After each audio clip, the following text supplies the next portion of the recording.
Ponto de Vista. Apoio Grupo Mendes.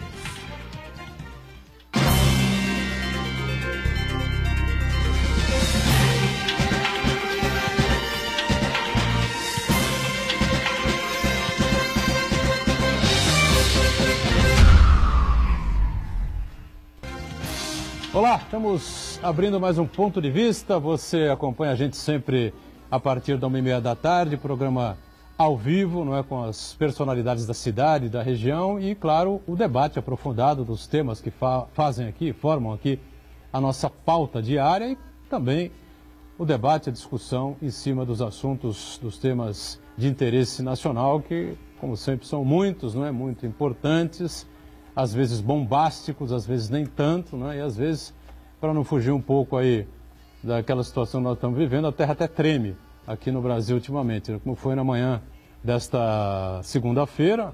Nós estamos ao vivo aqui às 1h30 da tarde, não faz muito tempo, 11 horas, 11 e pouco da manhã, a terra tremeu especialmente em São Paulo, próximo à Avenida Paulista, vários prédios foram evacuados, nada de vítimas, não aconteceu nada de mais importante. Aqui em Santos também, né? O bairro do Gonzaga, especialmente, o prédio da empresa MSC, ali na Avenida na Costa, acabou sendo evacuado.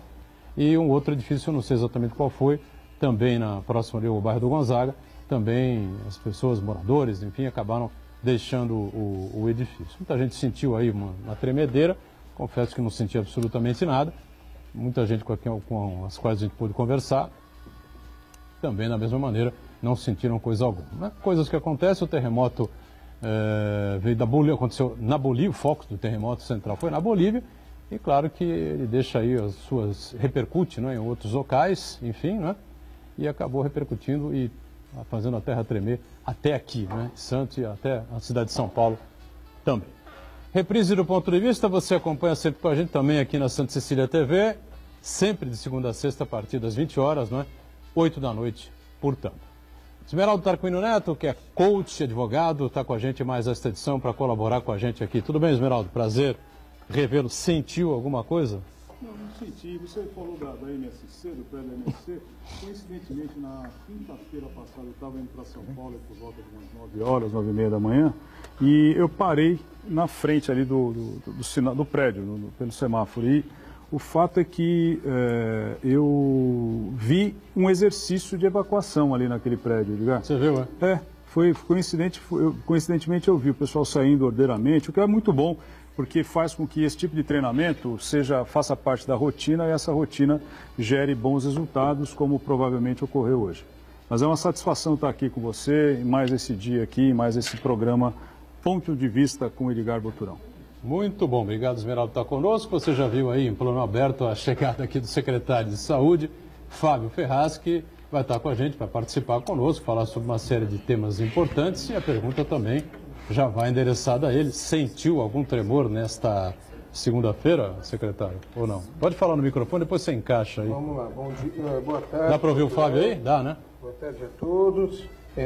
Olha, confesso que eu não senti nada, né? Mas realmente tivemos algumas notícias, duas edificações ali na Barão de Paranapiacaba, né? Um edifício comercial, parece que sentiu algum abalo, e também um edifício comercial no Canaã.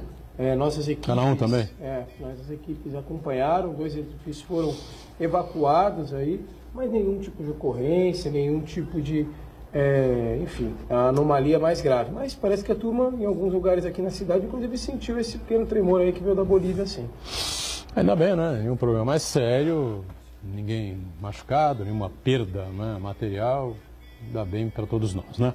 Marcos Santana lá na ponta, atento aí sempre às redes sociais, às transmissões que fazemos aqui do Ponto de Vista e a sua participação com a gente também. Sentiu você alguma coisa nesta segunda-feira, Santana? Não, felizmente não, mas o Brasil está literalmente estremecendo, né? Depois de estremecer no noticiário político, jurídico, econômico, agora a terra balançou literalmente no Brasil. E a expectativa de hoje, Butrão, além da gente ter essa novidade do tremor de terra aqui em Santos, a expectativa de Santos receber o presidente Michel Temer hoje. Ele está... Literalmente a cidade tremer, é isso? Tremer. Não teve graça nenhuma, né? Mas não é para ter mesmo. ele é aguardado na abertura do Congresso Estadual de Municípios, que vai acontecer no Mendes Convention Center. A participação foi confirmada pela Presidência da República. Antes daquele episódio dos amigos dele, todos os amigos do presidente, serem presos por conta da investigação do suposto favorecimento de empresas do Porto por conta de um decreto presidencial. Já estão soltos, né, os envolvidos, e o presidente Temer manteve a agenda dele. Vamos ver se ele realmente vem a Santos hoje e se ele vai fazer algum pronunciamento, vai citar esse assunto tão polêmico. De jeito nenhum. Com certeza não. Com certeza não. Vai passar batido, claro. Eu quero convidar você que nos acompanha ao vivo a participar do programa, mandando sua pergunta, crítica, sugestão, pelo Facebook, Ponto de Vista com Edgar Butrão, ou por e-mail, contato@pontodevista.tv.br. O programa também pode ser acompanhado ao vivo pela internet, santaportal.com.br/tv. Os programas anteriores podem ser conferidos também na internet, nosso canal no YouTube, na nossa página no Facebook.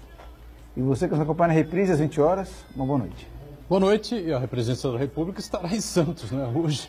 Mas o que acontece por Brasília, sei lá, os preparativos lá do STF para a decisão sobre o caso do ex-presidente Lula, vão permitir que o Lula tenha, vão dar o habeas corpus ao Lula, não vão dar o habeas corpus, enfim. Há convocações aí por uma série de grupos aí, MBL e tantos outros, para que as pessoas vão às ruas na terça-feira, amanhã, portanto, enfim, né, para bater contra essa possibilidade. Enfim, a coisa está bagunçada, realmente, a expectativa é grande. E vamos aguardar o presidente hoje à noite aqui no Mendes Convention Center para abertura, sempre importante, do Congresso Paulista de Municípios. Antes da gente falar sobre esse tema, né, e onde é que se encaixa a saúde nesse debate, nessa discussão, acho que é importante, né, o pessoal tem que discutir a saúde também, né? A verba, enfim, a saúde é uma coisa muito cara e cada vez fica mais difícil fazer saúde pública no país. Mas a IPAT, Instituto de Pesquisa Tribuna, publicou uma pesquisa ontem, né? Independente, né, Esmeralda, dos números, enfim, de quem está na frente, quem não está na frente, porque isso, faltamos 6 meses do processo eleitoral. Lamentavelmente no Brasil a eleição vai acontecer, os debates, enfim, em 45 dias, não vai discutir coisa nenhuma, debater absolutamente nada, porque não dá tempo, né? Os Estados Unidos, a eleição dura 2 anos, então talvez eles estejam errados, nós certos, isso aqui 1 milhão de vezes. Mas é só lá para frente mesmo que as pessoas vão ter o entendimento, né, de quem são os candidatos, essa coisa toda, né? E definição de segundo turno, muito próximo lá do primeiro domingo de outubro, que eu não sei mesmo agora que dia que vai cair. Bom, mas já dá para a gente perceber nitidamente, conversei com algumas pessoas que também fizeram essa avaliação, né? Um distanciamento enorme, monstruoso das pessoas com o processo político eleitoral. Você acha, Fábio? Eu acho sim. Eu acredito que hoje essa discussão política, né, de cenário e tal, ela alimenta o pessoal que vive, que de certa forma orbita no meio político, e os jornalistas, né? E eu acho que a grande massa, a população em geral, ainda não está muito preocupada com esse tema, não. Essa é a grande realidade. Mas, de fato, foi uma pesquisa importante, divulgada pelo Instituto IPAT. Me chamou a atenção um número bastante significativo, claro, não escondo a ninguém, é um candidato que eu acredito que seja mais apropriado, mais viável e, enfim, o candidato ao qual eu realmente tenho um apreço muito grande, que é o Geraldo Alckmin, tem uma votação bastante expressiva na nossa cidade. Enfim, ele tem um percentual diferente de em outros institutos quando é apontado em nível nacional ou em nível estadual. Ou seja, me parece que Geraldo Alckmin é uma figura muito simpática, de forma geral, evidentemente, a população de Santos, a população da Baixada Santista. Esse eu achei que foi um fator preponderante aí nessa pesquisa. Mas concordo com você, porque não está distante ainda da grande massa. Na verdade, ainda não são nem definidos os candidatos. O senhor Luiz Inácio Lula da Silva pode ser preso, pode não ser preso, como foi colocado. Particularmente, eu defendo que a decisão em segunda instância, ou seja, quando você tem uma corte em segunda instância emitindo um parecer, como acontece na maioria dos países civilizados e democraticamente constituídos do planeta, você já tem a condição de executar aquela pena. Mas há um entendimento, pelo menos no primeiro momento, do Supremo, de que essa discussão ainda tem que ser feita de forma mais própria, que deve acontecer essa semana. Você seria reprovado pelo professor Elias Jacó, hein? Olha, o professor Elias Jacó, que foi meu professor na Faculdade de Direito de Santos, ele pega a Constituição de forma rasa, como outros juristas. E é claro que o professor Elias Jacó merece todo o respeito e apreço, na verdade, a interpretação dele. Mas o próprio Supremo Tribunal Federal, em 2016, fez uma interpretação mais atualizada da regra. Muito bem. Bem rapidamente, o que eu penso sobre esse tema? Em 88, nós estávamos ainda na ressaca, entre aspas, da ditadura. O processo de democratização do país começa em 85. Então, em 88, nós tínhamos um cenário. Qual era o cenário? Garantia dos direitos individuais. Então, era fundamental que nós tivéssemos garantia dos direitos individuais assegurados constitucionalmente. Agora, esse panorama alterou-se de lá para cá. Temos vários problemas no país, vários, a serem superados. Mas me parece que as instituições democráticas estão constituídas. Então, hoje, direito e garantia individual, nós temos a condição de ter, através do processo judiciário, instituições democráticas garantidas, assegurados a todos. Então, me parece que é um outro momento. O momento é o quê? De avançar, inclusive, na punibilidade, ou seja, fazendo com que nós diminuamos essa sensação de impunidade, sobretudo dos mais poderosos. Por isso que eu acho que, inclusive, e aqui eu estou fazendo uma análise do ponto de vista técnico, não partidário, esse caso seria emblemático, que tivesse uma manifestação do Supremo Tribunal diferente daquela que foi inicialmente posta ainda em sede de liminar na semana passada. Então, realmente espero aí que tenha aí a devida sabedoria do Supremo Tribunal Federal, e quando o presidente Temer, realmente parece que está confirmado, até às 19 horas, hoje aqui no Mendes Convention Center, na abertura do 73º Congresso de Municípios do Estado de São Paulo, um congresso muito importante, que contará não só com o presidente Temer, mas também com outras lideranças políticas importantes. Eu acho que parece que 4 ou 5 candidatos a presidente da República estarão na nossa cidade, estarão em Santos durante essa semana.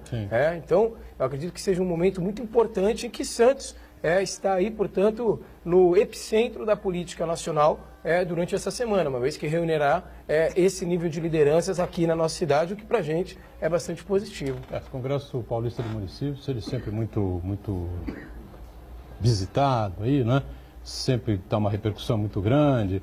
Os prefeitos do interior de São Paulo são esperados aqui 450 prefeitos aí do interior todo, enfim, né? E do estado inteiro, e lideranças de outros estados vêm aqui também para discutir, para fazer política, essa coisa toda. É muito importante, sem dúvida nenhuma. Agora, o Esmeralda, em cima desses números, dessas pesquisas apresentadas, tinha realmente os índices muito baixos, né, de lembranças de candidatos. O pessoal realmente não está ligado em absolutamente nada, um distanciamento, realmente, um divórcio aí, né, entre o povo, a população aqui da região e a classe política, né? Lamentavelmente, né, Edgar? Porque, na verdade, boa tarde, Fábio, na verdade, eu acho que é mais uma oportunidade que o cidadão brasileiro perde de poder opinar, de poder decidir sobre os seus destinos. Porque não adianta votar mal, porque do jeito que tem a tendência hoje, nessa pesquisa de ontem, se ela for o retrato do que vai acontecer, e eu verifiquei aqui, Edgar, é dia 2 de outubro, domingo de outubro, depois as pessoas vão se arrepender, como dizem que se arrependeram nos últimos processos eleitorais, mas depois vão dizer que vão se arrepender. Então é bom participar, é bom discutir, é bom saber o que está acontecendo. Eu queria fazer aqui uma observação em relação a esta questão do julgamento do habeas corpus do ex-presidente Lula, que é o seguinte: eu concordaria com o Fábio, do ponto de vista técnico, e essa avaliação é técnica, se nós não tivéssemos uma Constituição que, outro dia eu li alguma coisa, porque ela completa 30 anos agora em outubro, ela, dia 5 de outubro, foi uma coincidência, ou pelo menos juntaram as datas ali, porque era a independência de Portugal, né? Me lembro de um discurso que o Ulisses Guimarães, que era presidente da Câmara, tinha feito referente a isso. Mas o fato é que há mais de 100 ou quase 100 pontos da Constituição que foram propostos e estão na Constituição Federal que não foram sequer cumpridos. O problema que eu vejo, eu acho que o protagonismo que o Supremo Tribunal Federal tem hoje na vida brasileira pode ser observado por diversos pontos de vista.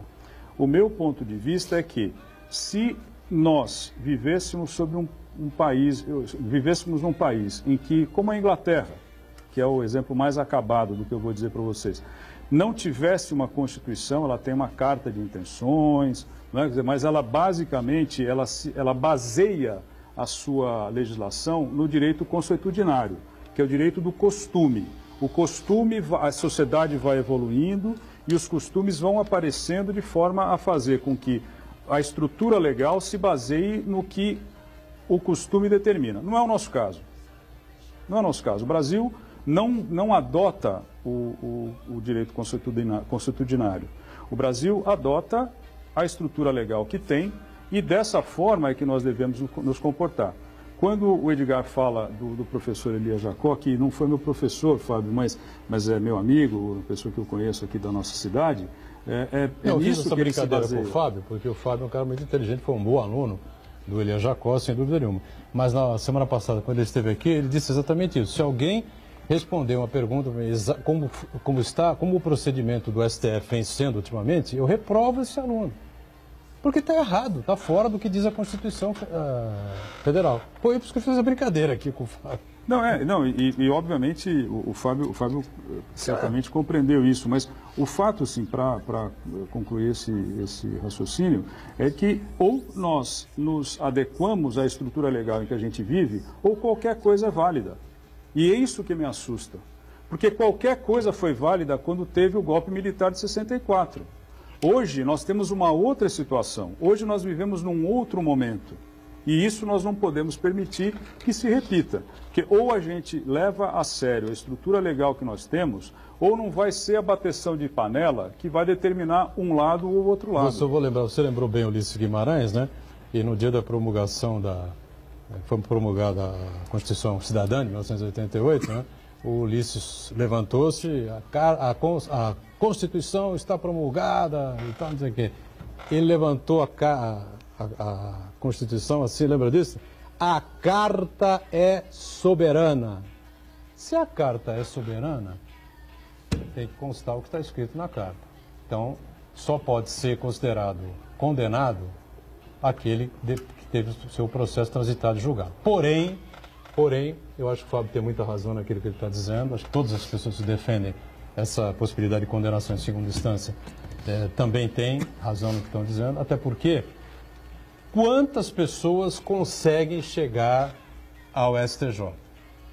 O cara tem que ter advogado, bom advogado, pagar o advogado, não é brincadeira. É verdade. Tem gente que morre ali na primeira, que morre ali no CDP, que morre ali entendeu? No máximo na segunda. E dali não sai, tá certo?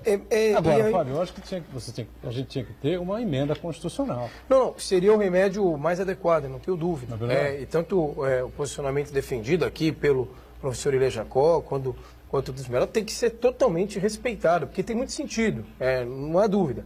Só que veja, qual que é o principal argumento aqui? Bom, mesmo utilizando esse argumento constitucional, ou seja, o da coisa julgada, quando a gente chega em segunda instância, naquele momento, inclusive no caso concreto, você ter tido 3 juízes, 3 desembargadores julgarem de forma unânime por uma decisão, o mérito esvaziou-se.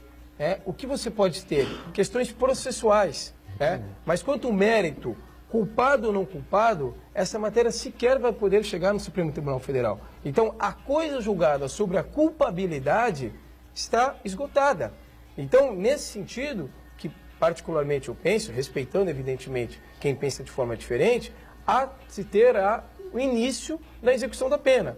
E se houver algum tipo de reforma perante a Corte Superior, Supremo Tribunal Federal, quanto, por exemplo, prazo, ou mesmo o tempo de sentença, ok, que isso se faça. Mas o mérito ele já foi decidido em segunda instância.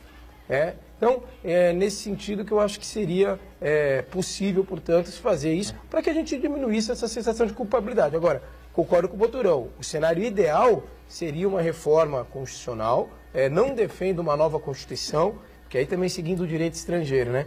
Estados Unidos, por exemplo, usa a mesma Constituição desde 200 e tantos anos. sei lá quanto, me fugiu a data agora. 1776. Pois bem, obrigado. Olha, nada quem é culto ao nosso lado aqui. A vai memória poder ter ainda é boa, as datas boas.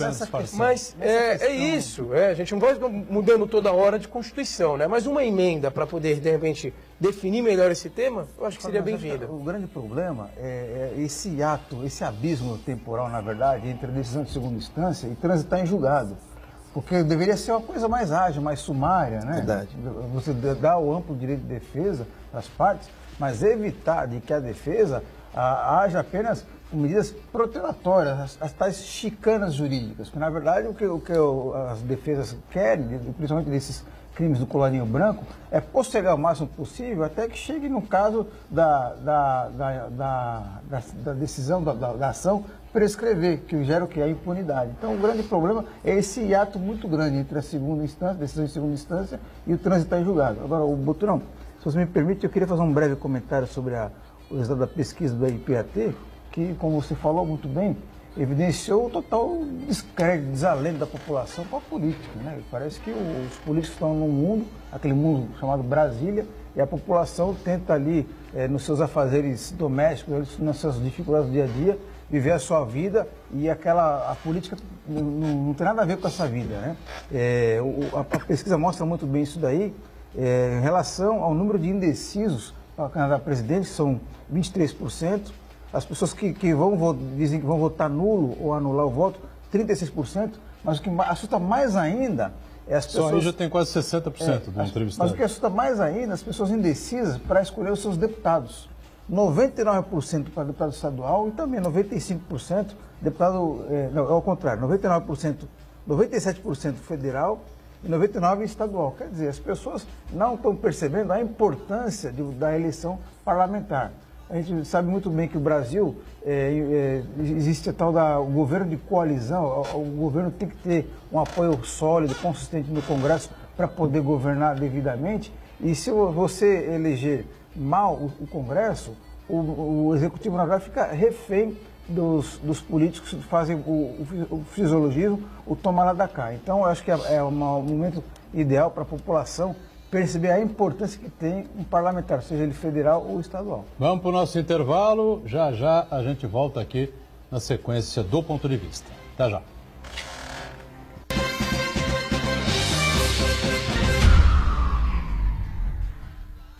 Existe um lugar em Santos onde você encontra os empreendimentos mais fascinantes da região. Um lugar amplo, aconchegante, feito para oferecer o melhor atendimento para você. Um lugar que reúne as melhores opções residenciais e comerciais nos bairros mais nobres de Santos. Um lugar que a gente nem precisava dizer, porque você já sabe. Central de Vendas Grupo Mendes, Rua Guaiaó 55, Aparecida. Venha fechar um bom negócio para abrir as portas do seu novo lugar. Dia 14 de abril, os cursos de fisioterapia, odontologia, educação física e farmácia se reúnem para a segunda-feira de saúde Unisanta.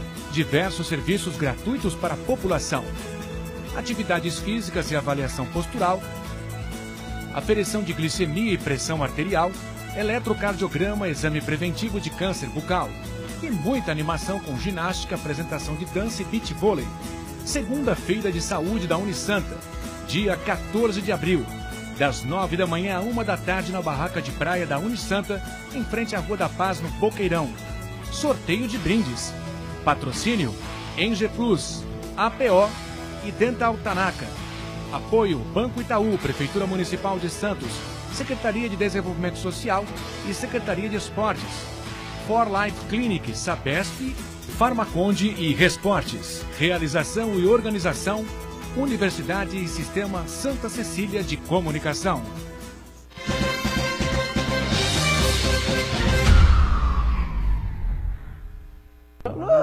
Muito bem, de volta aqui a sequência do nosso Ponto de Vista. O secretário de Saúde, Fábio Ferraz, participa com a gente nesta edição, o secretário de Santos, né? Geraldo Tarquínio Neto também com a gente, e o Marco Santana sempre atento aí aos questionamentos, às redes sociais, enfim. Bom, começa hoje em Santos efetivamente...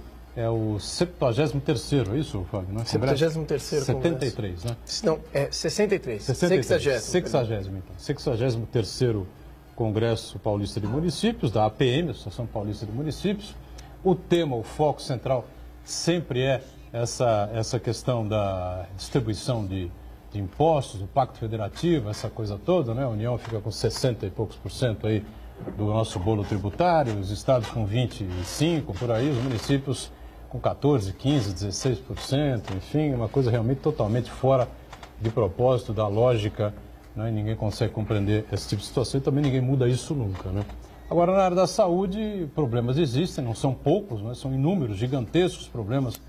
Em Santos, eu não diria que nem tanto, né? Mas pela Baixada Santista, são enormes os problemas pelo país inteiro, então nem se fala. Vamos ter algum painel aí discutindo isso? Parece que o ministro da Saúde... Quem é o ministro da Saúde, afinal, hein? Olha, o ministro Ricardo Barros, ele está saindo agora para ser candidato a deputado federal. Ele é deputado federal, né? E vai para a sua reeleição.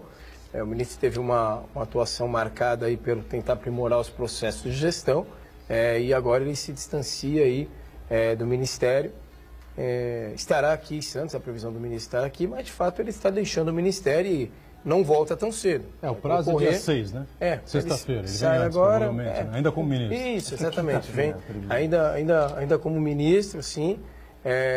Mas assim, ele está saindo já e, claro, não volta antes do processo eleitoral, nem muito menos depois do processo eleitoral. Aí não tem muito sentido, né? Após outubro e em janeiro, seja lá quem ganhe, o que importa, de fato, vai ser aí a nova equipe de trabalho que vai ser constituída somente em janeiro pelo aquele, sim, que foi vitorioso nas urnas, enfim. Então, essa visita vai ser mais para discussão.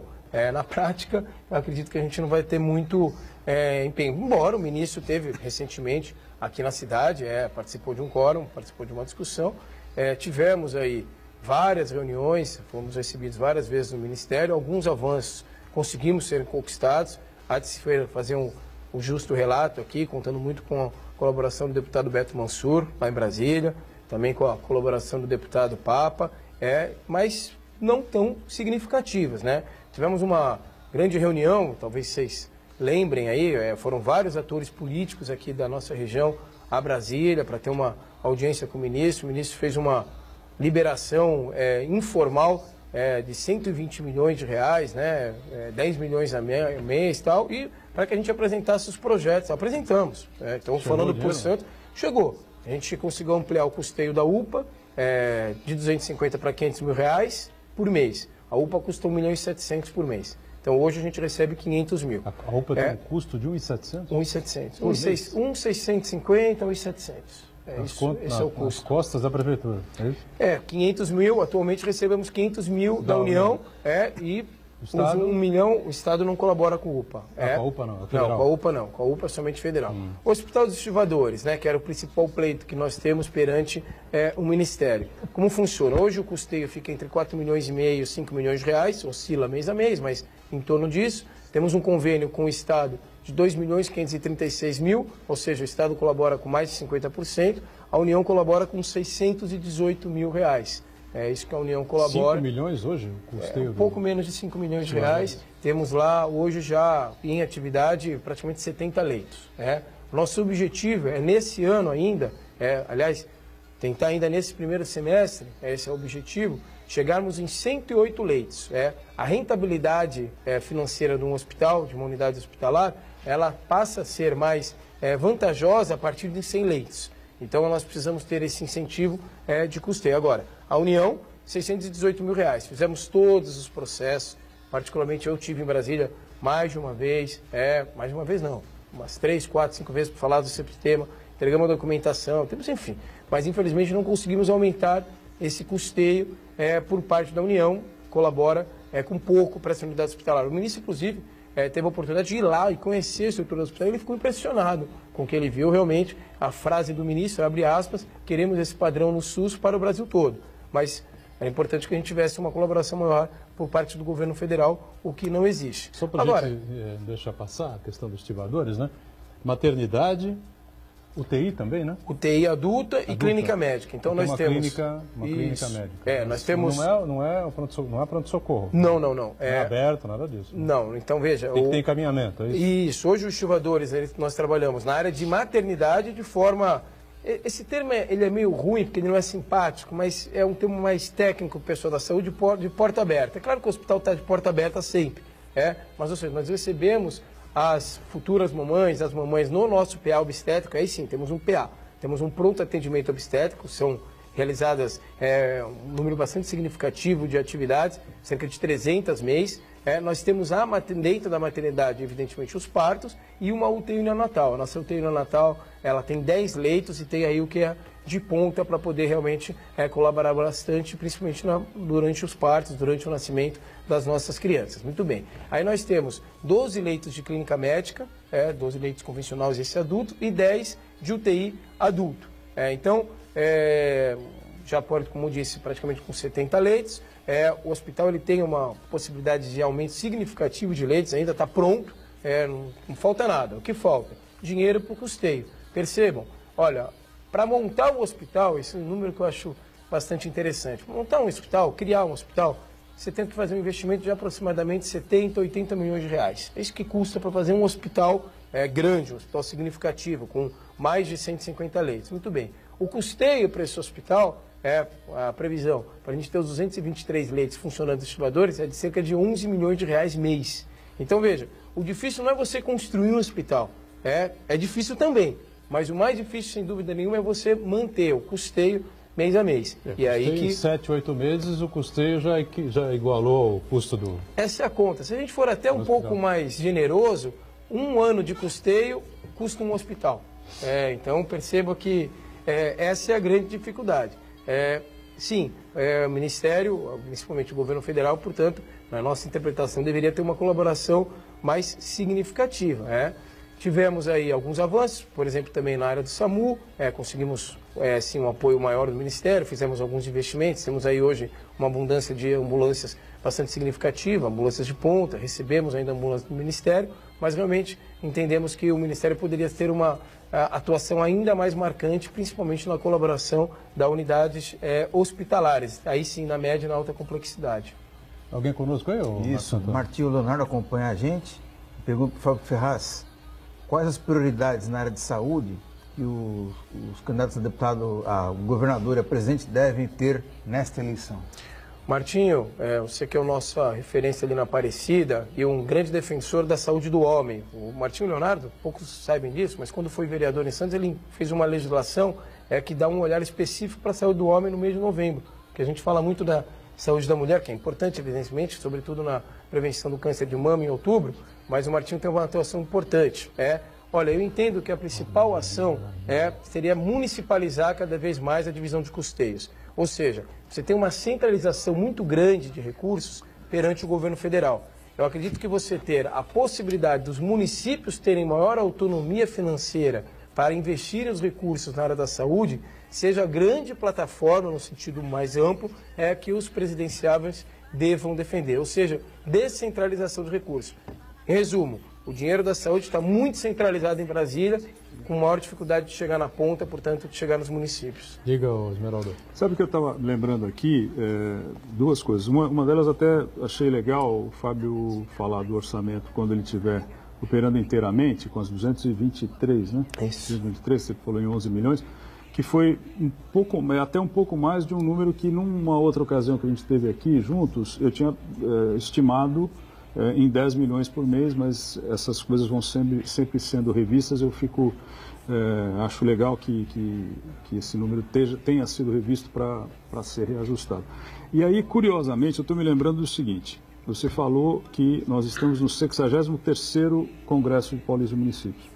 Eu não me lembro se exatamente no 29º ou no 30º, que isso aí aconteceu em 85, eu era vice-prefeito e o congresso foi feito aqui, porque normalmente ele não era feito aqui, ele era feito em Guarujá e depois parou um tempo de ser feito aqui e começou a ser feito em Serra Negra, mas o fato é que naquele...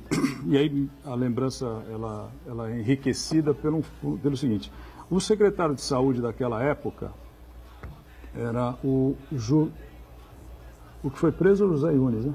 José Yunes. Era o João Yunes.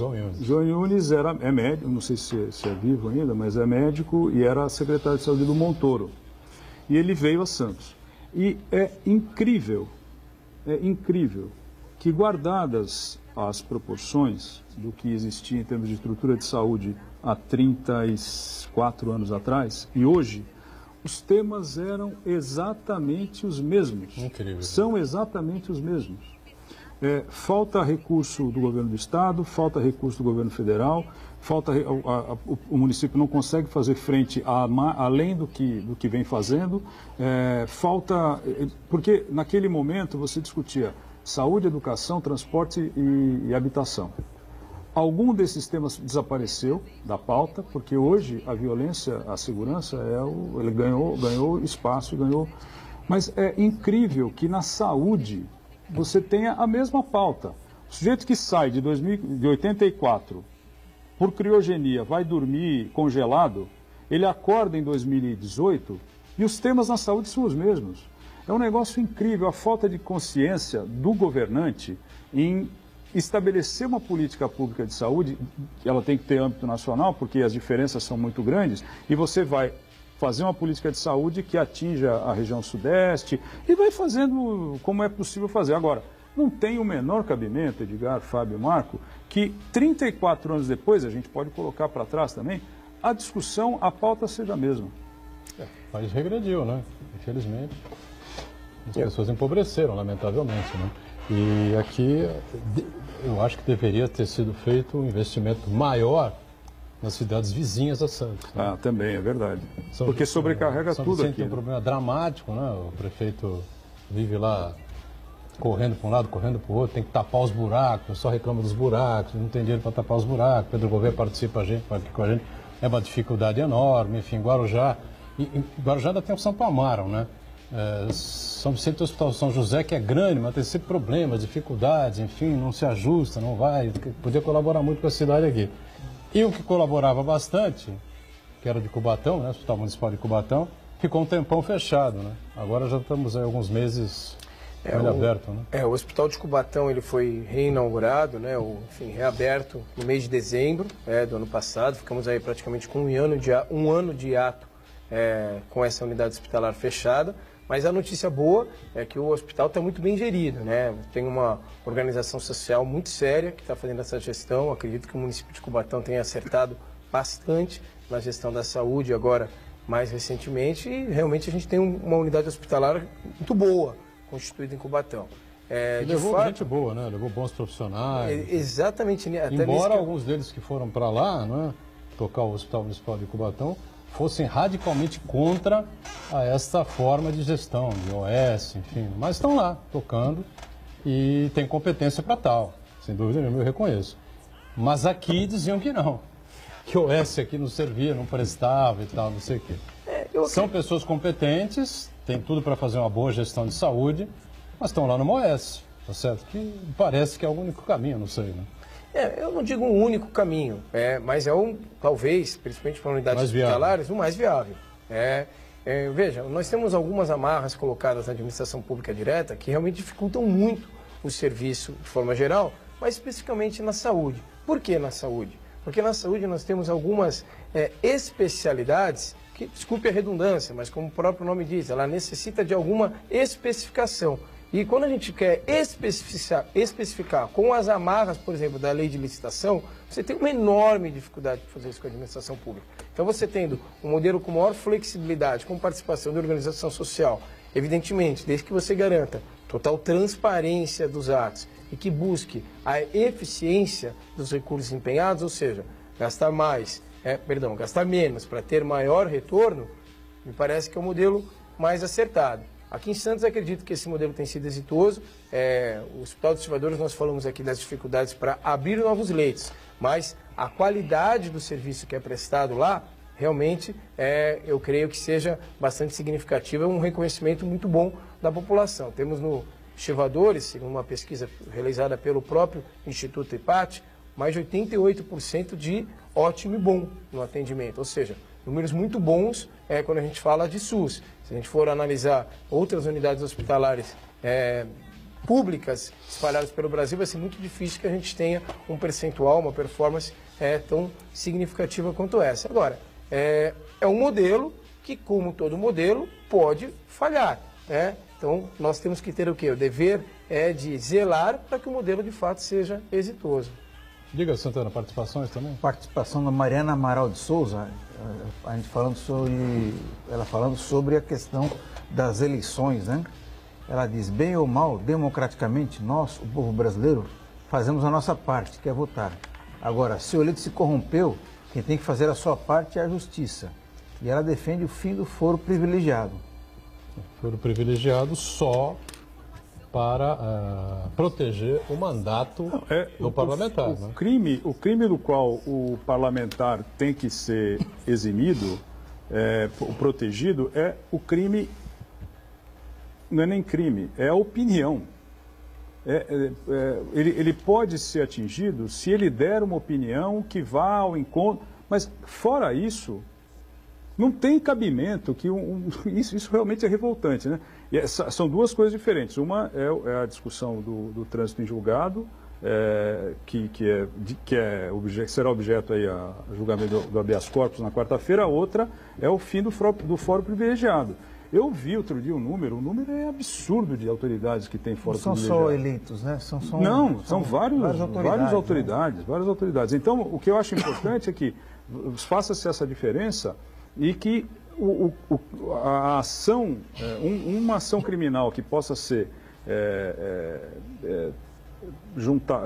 feita contra um parlamentar, porque parlamentar está no parlamento para discutir, está no parlamento para trocar ideias, para colocar a sua opinião. No debate só não vale agressão física e ofensa moral, o resto vale tudo no debate. Agora, quando você é acionado por conta da sua... Dar, né? Não, aí já vai na agressão caso física. Uma vez no Senado, né? Não, tem vários casos. Foi Arnon de Mello ou Lindolfo Collor? Arnon de Mello, que é o pai do... tiro, matou um senador? Não, foi o contrário. Foi o Nelson Carneiro que atirou no Arnon de Mello. No Arnon de Mello? É preciso consultar a história. Temos que ver, porque eu sei que os dois estão envolvidos. Eu não sei se em uma coisa só, mas o Nelson Carneiro matou uma pessoa, o senador do Rio de Janeiro, no Congresso por uma ofensa moral. Uma ofensa moral que... Não tem cabimento. Não tem cabimento. O deputado dá um tiro no outro, mata o cara ou não mata o cara. Cusparada também não pode, né? Pô. Não pode. Não, porque essas coisas... E aí o foro privilegiado protege o cara, dá um tiro no outro. Não tem cabimento. Não existe, pô. Você tem um comportamento a utilizar, não é, Fábio, que no Congresso, em qualquer lugar, né, em qualquer reunião social, qualquer agrupamento social. Agora, no Congresso, o sujeito deveria ser exemplo. Mas exemplo do quê? Exemplo de sacanagem, exemplo de roubalheira, exemplo de tudo quanto é coisa ruim.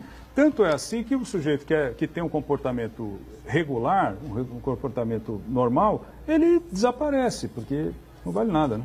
Vou mostrar aqui a capa do Jornal da Orla, né, que circulou no final de semana, ainda nesta segunda-feira aqui por Santos, por toda a região metropolitana. Todo dia é 1º de abril, né? Isso quer dizer que todo dia é o dia da mentira no Brasil, quando a gente leva em consideração a classe política, é isso, Santana? Aproveitando o 1º de abril, né, chamar atenção para a questão da fake news, até um assunto que nós abordamos aqui na quinta-feira passada, que ganha uma gravidade ainda maior num ano eleitoral, que a disseminação de informações mentirosas se propagam como se fosse um rastro de pólvora, né? E nessa matéria aqui a gente aborda 2 aspectos muito importantes, que é o conceito do tal pós-verdade. A pessoa, por mais que ela seja submetida, né, ela seja submetida a informações, dados concretos, ela custa acreditar naquilo e continua com a sua convicção. Ela quer acreditar no que ela acha que é o mais agradável para ela, né? E outra coisa é a questão da formação de bolhas nas redes sociais, em que a pessoa ela exclui todo o pensamento discordante, as pessoas que não compactuam as suas opiniões, então forma uma bolha ao redor de si, de pessoas que pensam apenas da sua maneira, e nesse contexto aí a verdade fica completamente esquecida. Mais um intervalo, a gente volta na sequência aqui com o Ponto de Vista. Já.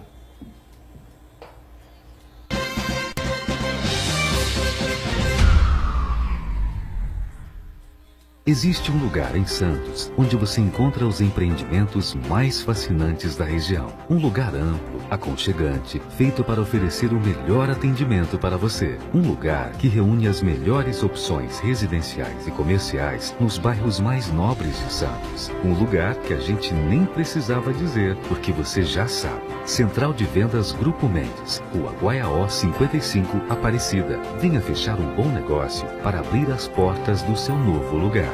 35º Jogos da Unisanta. Atenção, atléticas! Inscrições abertas de 5 de março a 2 de abril. O regulamento está disponível no site jogos.unisanta.br. Inscreva-se o quanto antes. 35º Jogos da Unisanta. O maior evento universitário esportivo do estado de São Paulo. Realização: Universidade Santa Cecília. Com o mercado de trabalho cada vez mais exigente, é preciso estar sempre atualizado. Na Universidade Santa Cecília, você pode fazer cursos livres, extensão, aperfeiçoamento, especialização lato sensu, MBA, mestrados e cursos empresariais personalizados, cursos inéditos presenciais e à distância. Faça a pós-graduação Unisanta e ganhe 15% de desconto nas mensalidades durante todo o curso. Inscreva-se já, unisanta.br/pós-graduação.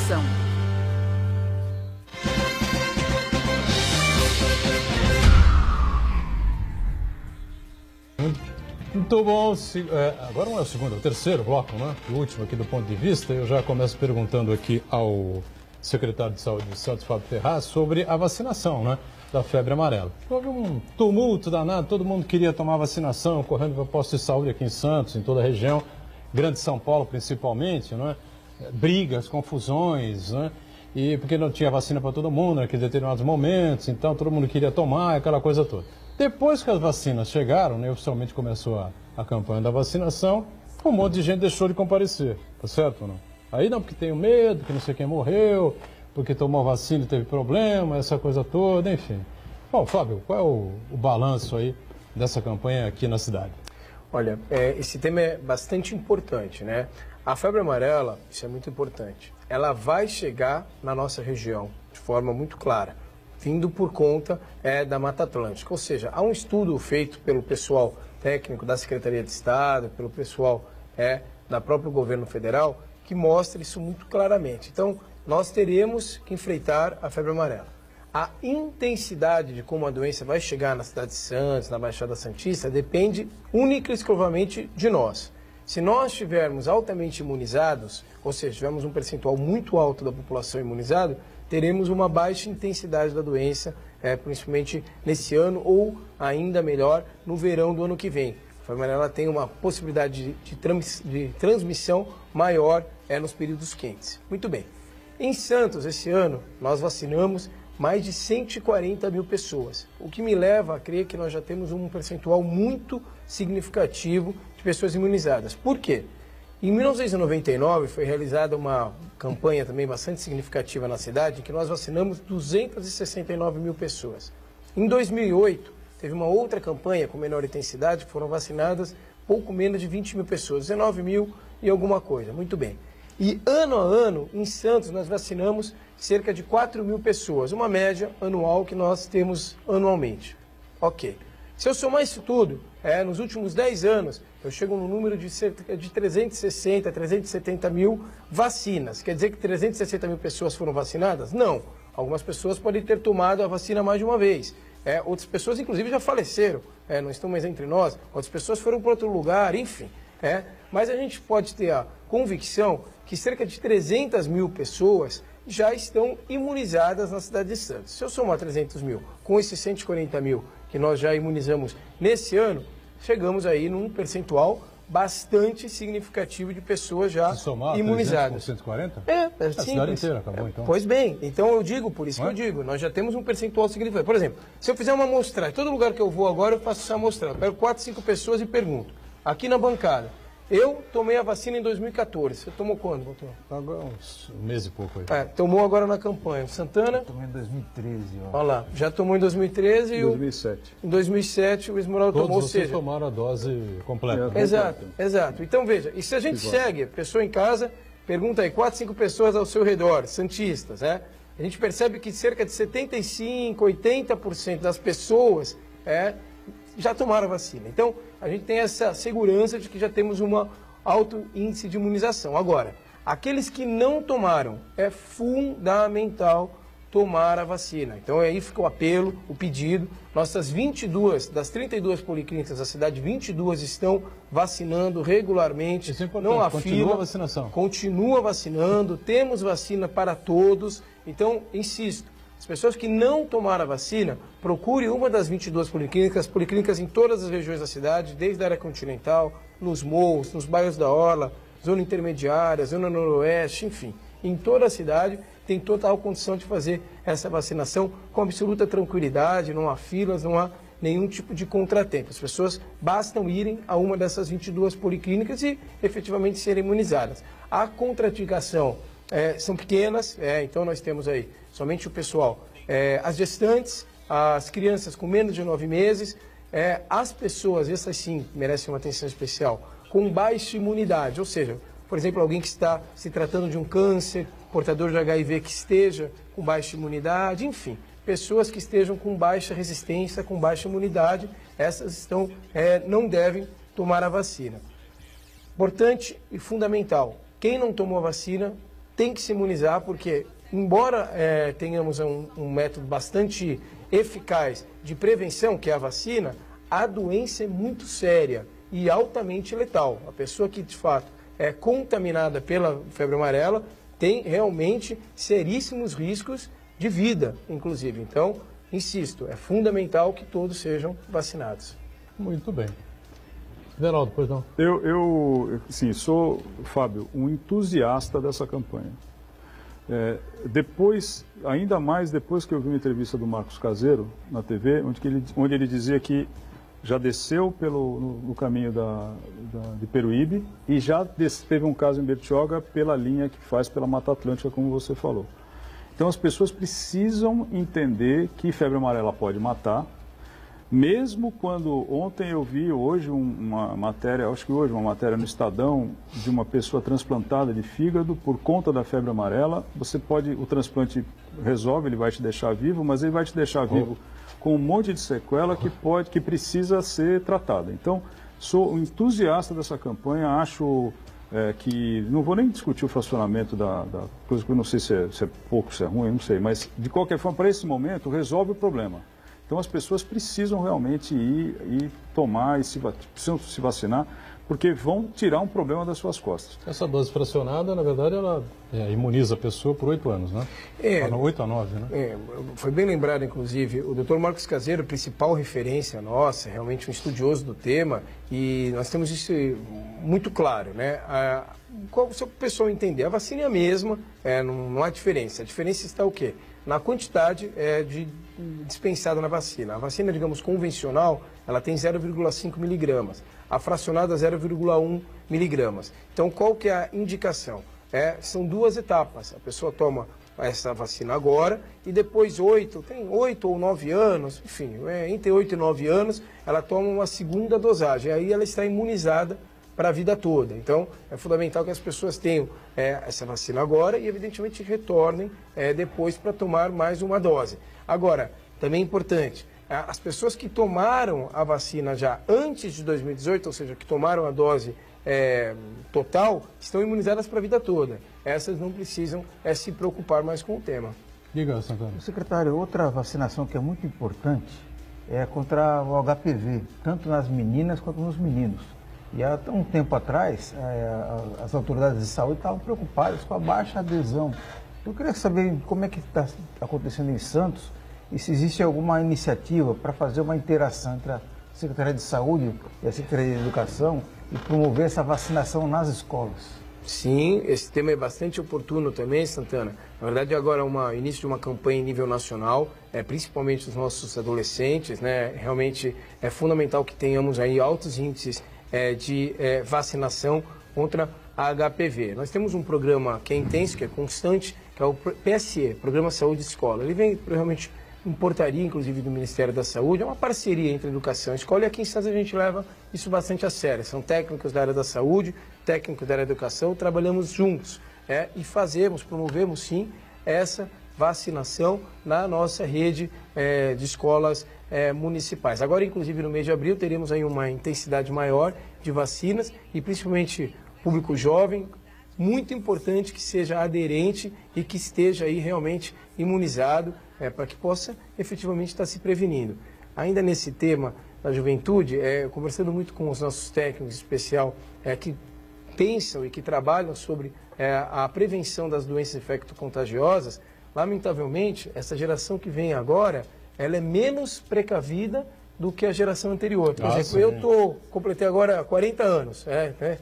A minha geração teve isso como uma preocupação constante. É interessante, porque a gente cresceu com medo da AIDS da década de 80. Essa geração, talvez, muito provavelmente, é influenciada de, olha, tem o coquetel, você já tem algum tipo de controle sobre a doença, não é tão preocupada. É muito importante que essa molecada, no bom sentido do termo molecada, esteja bastante atento para poder se prevenir quanto às doenças infecto-contagiosas, sobretudo utilizando preservativos. Porque é que é o negócio, quando a gente trata aqui com o Aiden, com o Marcos Caseiro, que comparece aqui para discutir sobre isso, eu coloco sempre esse alerta, né? Matar não mata, mas você vai ficar escravo do medicamento, escravo do coquetel pelo resto da vida. E tem casos que, como eles exemplificam aqui, né? Às vezes o cidadão faz uma viagem e esquece o coquetel. Pô, na segunda-feira, quando o cara volta, às vezes já vem com uma complicação danada, tem que ser internado, por algum outro tipo de doença oportunista que possa, eventualmente, tomar o cidadão aí. Fábio, com relação, antes do programa terminar, né, faltam aí 2 minutinhos apenas, com relação ao pronto-socorro da Zona Leste, né? O pronto-socorro está em obras, né? E como é que vão as obras? Qual é a expectativa? Ainda esse ano, será que pode ser reinaugurado? Como é que está isso? Não, esse ano não. É a UPA da Zona Leste, será um equipamento importantíssimo, será a maior UPA da cidade, com mais de 3.000 metros. As obras estão indo bem, mas a previsão é que nós tenhamos a entrega efetiva no primeiro semestre do ano que vem, 2019, para que a gente tenha aí, portanto, o início das atividades, finalzinho no primeiro semestre do ano que vem. É 1 ano e meio de obra a partir de agosto do ano passado. Então, a gente está seguindo esse calendário e eu acredito que esse calendário realmente vai ser cumprido. A boa notícia, outra boa notícia é que nós teremos aí sim a entrega da UPA da Zona Noroeste ainda esse ano, finalzinho agora desse primeiro semestre, entrega a obra, equipagem, seleção da organização social que vai estar trabalhando conosco e teremos aí sim uma UPA um pouquinho menor, tipologia tipo 2, funcionando para atender o pronto atendimento do pessoal da Zona Noroeste. Muito bem, vamos aguardar hoje então. O Marcos Santana deverá ser o nosso enviado especial à abertura do Congresso Paulista de Municípios, né? Que tem aí a Associação Paulista de Municípios como a organizadora do evento, como sempre, né? Esperemos que o presidente traga aí boas notícias. Evidentemente não haverá coletiva, não haverá entrevista, ninguém vai questioná-lo sobre as prisões aí dessas figuras que têm uma relação muito próxima com ele, claro, né? E ele irá embora com toda a tranquilidade do mundo, né? Teremos aí várias etapas, a gente vai discutindo aí ao longo da semana. Fábio Ferraz, obrigado aí por estar com a gente. Sucesso, até uma próxima. Obrigado, eu que agradeço, Boturão, por mais uma oportunidade de estar aqui com vocês, Santana, Esmeraldo, forte abraço a todos. Obrigado, Esmeraldo, mais uma vez por estar com a gente, Marcos Santana diariamente conosco, e nós sempre juntos com você, ao vivo, ponto de vista aqui na Santa Cecília TV, de segunda a sexta-feira, 1h30 da tarde, com a nossa reprise às 8 da noite. Obrigado, gente. Valeu.